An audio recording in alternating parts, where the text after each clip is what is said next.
Nesse vídeo nós vamos falar do grupo Cosan, com foco um pouco mais ali na Raizen e na Rumo também. Daqui a pouco a gente volta para essa tela aqui onde a gente vai falar um pouco dos múltiplos, os preços justos aqui que as corretoras colocam, mas antes eu queria falar um pouco do que está acontecendo com essas duas empresas, a começar aqui com a Rumo, que tem muito envolvimento no negócio do agro, e o agro está um pouco aqui, vamos dizer, tumultuado, né? Então, se por um lado a Raizen está mais focada na cana-de-açúcar e nos desdobramentos da cana-de-açúcar, o açúcar, o etanol e tudo mais, no caso da Rumo, ela olha como um todo o setor agro, porque ela faz transporte desses materiais agro, embora ela possa complementar com produtos industriais e tudo mais, o foco dela acaba sendo o agro, que é onde ela mais ganha, onde ela mais está envolvida ali, né? E quando a gente vê tantas quebras de safra, pode assustar um pouco, mas não é só isso que a gente tem que ver. Ao longo desse vídeo eu vou aqui complementando com vocês aqui o que está acontecendo com a Rumo, né? Bom, então a gente vê aqui o clima adverso reduzindo mais 21,4 milhões de toneladas na safra grãos, onde a gente já vê agora uma safra em 298 milhões esperados aqui na 23-24, de novo foi reduzida, né? Se você olhar no ano passado ali, passou de 320 e tantos milhões a safra, ela veio bem forte. E se por um lado no Brasil as safras estão com alguma dificuldade, nos Estados Unidos as safras estão muito fortes, e aí a dinâmica perfeita para o caos aqui em algumas empresas que têm uma exposição maior na soja. Por quê? Porque isso vai afetar os preços, né? E inclusive a China, ela está segurando o máximo, essa matéria aqui diz isso, né? A China compra soja da mão para a boca, ou seja, ela só está comprando o necessário, que ela está esperando a safra sair ali dos Estados Unidos, aumentar a oferta e ter um impacto nos preços. Isso acaba sendo ruim para as empresas que produzem ali soja, como a gente pode lembrar, por exemplo, pode ter algum impacto na Brasil Agro. A gente tem aqui ó, 41% das culturas da soja. Aí tem que ver como é que ela vai fazer essa dinâmica, se ela já vendeu, se ela tem ali algum armazém para deixar, enfim. Não vou entrar nesse ponto, mas o que eu quero pontuar nesse vídeo é que no caso da Rumo, né, é um pouco diferente essa dinâmica, porque o que importa para ela são os volumes, né?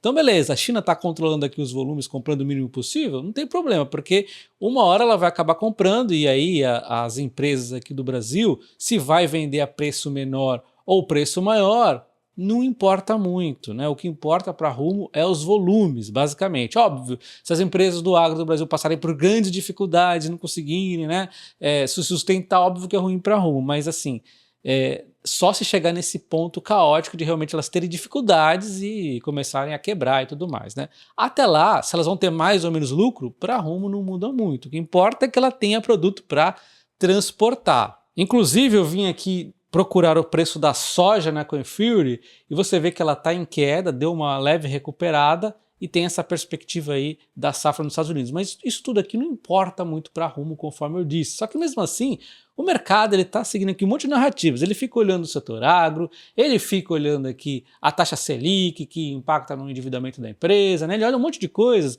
e a empresa meio que não está andando tanto, olha só. Desde 2021, ali, pós-pandemia, depende do período que você pega, ele até pode até em queda, né? Mas enfim, pega aqui desde 2021 mais ou menos, a empresa meio que não saiu muito do lugar, por conta de vários zigue-zagues aqui, ó, recentemente ela vem embarcando num novo momento de queda. Isso tudo acaba influenciando nas próprias cotações da Cosan. Obviamente que a Cosan é uma hold que tem a Rumo dentro dela. E o que nós vimos no último resultado da empresa foi ela ganhando market share, ou seja, por mais que os volumes possam cair ali na safra, ela está ganhando participação do mercado. A gente vê ganhando aqui market share, nós vemos também as receitas por esse transporte ferroviário subindo, por mais que nós tenhamos aqui os preços das commodities em queda, ela conseguiu reajustar as tarifas, porque a competição dela ali é com outros tipos de transporte, como por exemplo, em algumas partes ali ela vai concorrer com o transporte de caminhão, né? Enfim, né? Mas ela está com a dinâmica aqui de ganhar preço, na verdade, não de sofrer nesse momento. Embora, óbvio, de novo, se ficar sofrendo muito tempo o preço do agro ali, acaba impactando de alguma forma as tarifas, só que nós estamos falando de uma quebra de safra. Quebra de safra é algo pontual e a Rumo tem mais resistência, ela deveria ser menos volátil, isso que eu estou querendo dizer. Então olha só, resultado financeiro realmente é uma empresa com alto capex, muito investimento, e aí a dívida ela vinha reduzindo bastante, agora deu uma aumentadinha aqui no custo do endividamento, mas ainda assim o lucro a gente vê que deu um belo de um resultado com o aumento das tarifas, o ganho ali do share. E quando a gente olha o que está acontecendo agora, pós segundo trimestre de 2024, 2024, então os volumes aqui da Rumo, primeiro em termos de volume total, olha só, no 2T23 ela transportou 6,7, no 2T24, 6,9, no 3T23 parcial, 2 meses, 6,9, no 3T24 parcial, 2 meses, 7,1. Ela está demonstrando um crescimento aqui. Se você quiser olhar especificamente o agro, olha só, também está crescendo, 5,7, estava em 5,8, agora 5,9, vem demonstrando um crescimento aqui nos volumes, né? Então isso aqui é o que importa, a empresa está ganhando market share, está crescendo como um todo, tem vários projetos aí, né? E a gente vê até a soja caindo aqui, que é normal, ano passado também caiu, esse período aqui realmente tem uma queda aqui de volumes na Rumo, então é natural que aconteça. Enfim, é muito ruído na cotação da Rumo e na prática, nos resultados da empresa, operacional e tudo mais, tá tranquilo.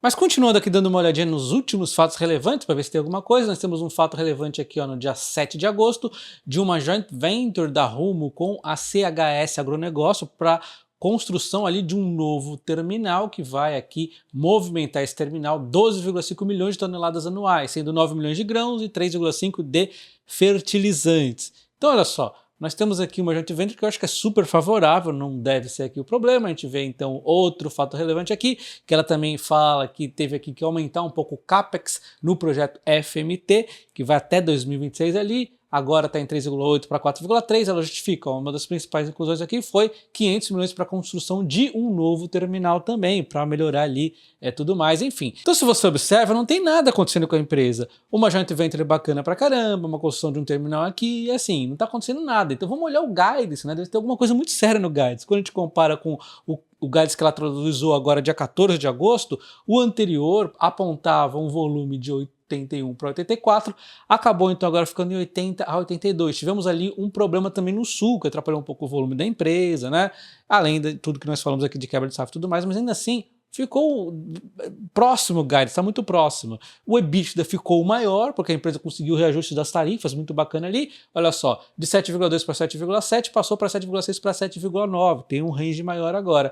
E o CAPEX ficou ali em linha, né? Eles 5,3 para 5,8, agora 5,4 para 5,7, só diminuiu aqui o topo e o fundo, então está em linha. Então não tem nada acontecendo com a Rumo, mas você vê o gráfico, parece que está acontecendo um caos lá dentro, né? Sobe 20% e cai 20%, é uma loucura. Na prática, segue o projeto de sempre da Rumo, que é um projeto muito promissor, inclusive.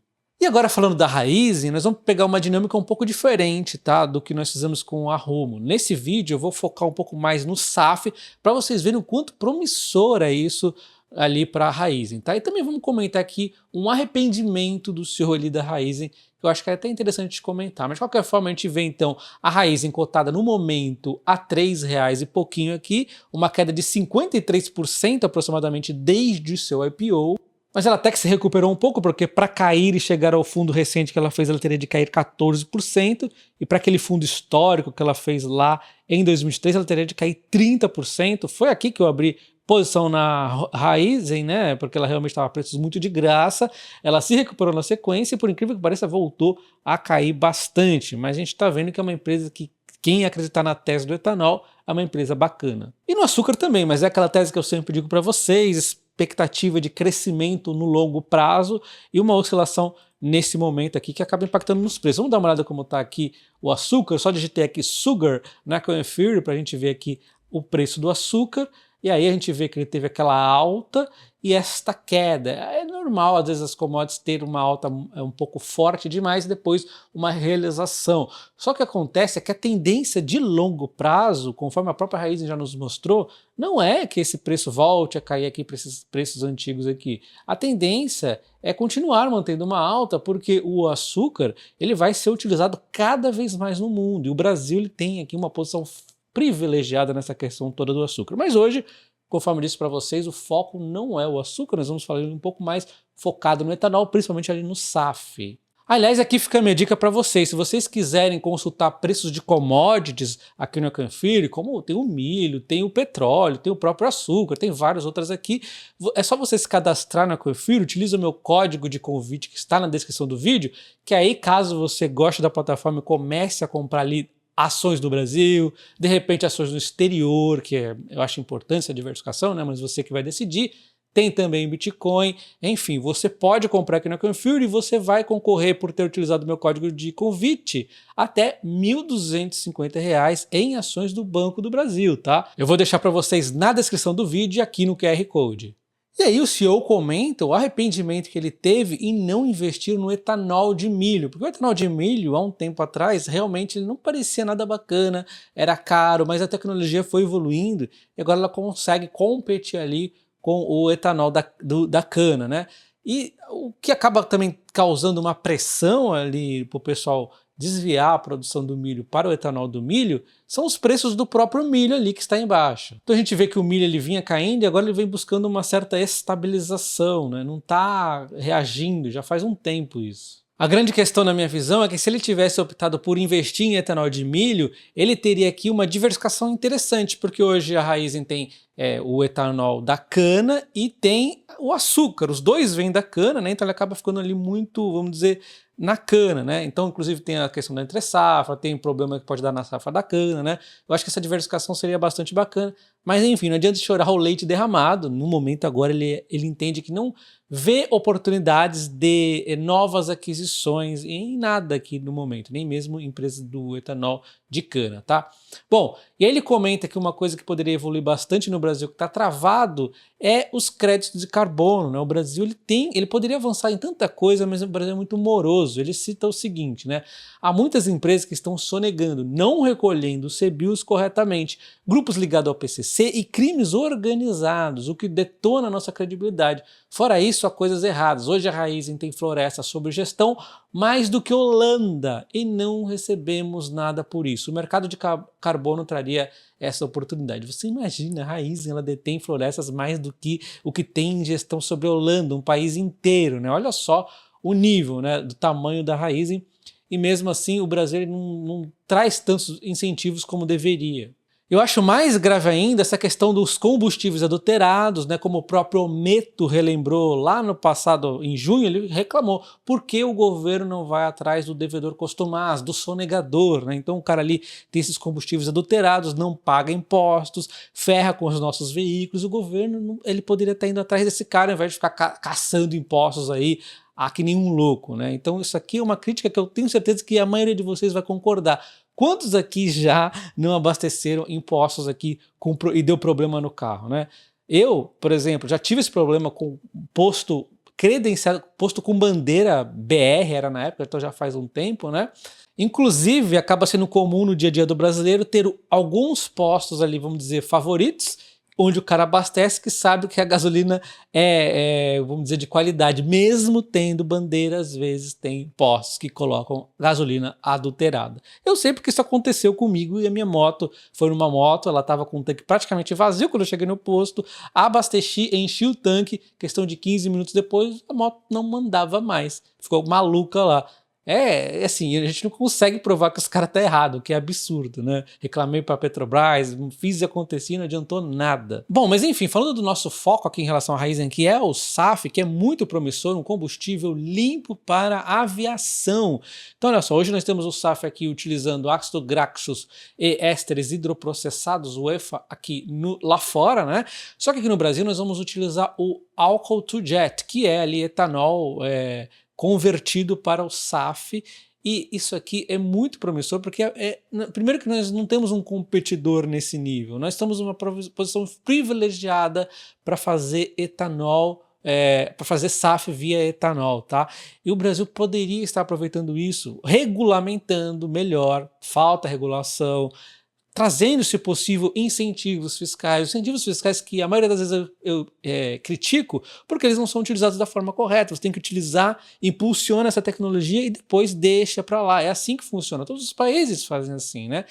Os desenvolvidos que têm ali uma maturidade econômica, né? Não o Brasil, porque só se faz aqui incentivos quando tem um populismo para ser feito ou quando é para agradar algum tipo de classe, né? A gente não faz por um objetivo de longo prazo, é isso que deveria ser feito. Mas enfim, então o CEO da Raízen comentou que ele olha o SAF como uma grande oportunidade para exportação aqui para a Raízen.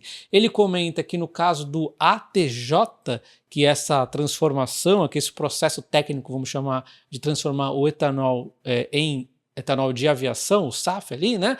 A cada 1,7 litro de etanol você faz 1 litro de SAF, o SAF limpo ali. Com isso, produzir o SAF na origem do etanol faz muito mais sentido porque você economiza na logística. E por isso que ele acabou então escolhendo aqui a Paulínia como um ótimo hub para o SAF, que ali já tem o etanol perto, então ele consegue inclusive conectar ali ao Porto de Santos, então a Raízen acaba sempre olhando toda a logística então o Paulínia se encaixou ali perfeitamente. Então o seu complemento é que essa tecnologia ATJ de transformar o etanol em SAF limpo não é uma tecnologia da Raízen, né? Ela vai buscar um parceiro para fazer isso. O papel da Raízen é entregar o etanol, um etanol preparado, certificado, porque não é qualquer etanol, não pode pegar qualquer usina ali, vamos pegar esse etanol, não. Tem que passar por todas as aprovações e ela consegue ali no Paulínia fazer isso e já deixar pronto para ter um parceiro para realmente conseguir aí levar essa produção do SAF.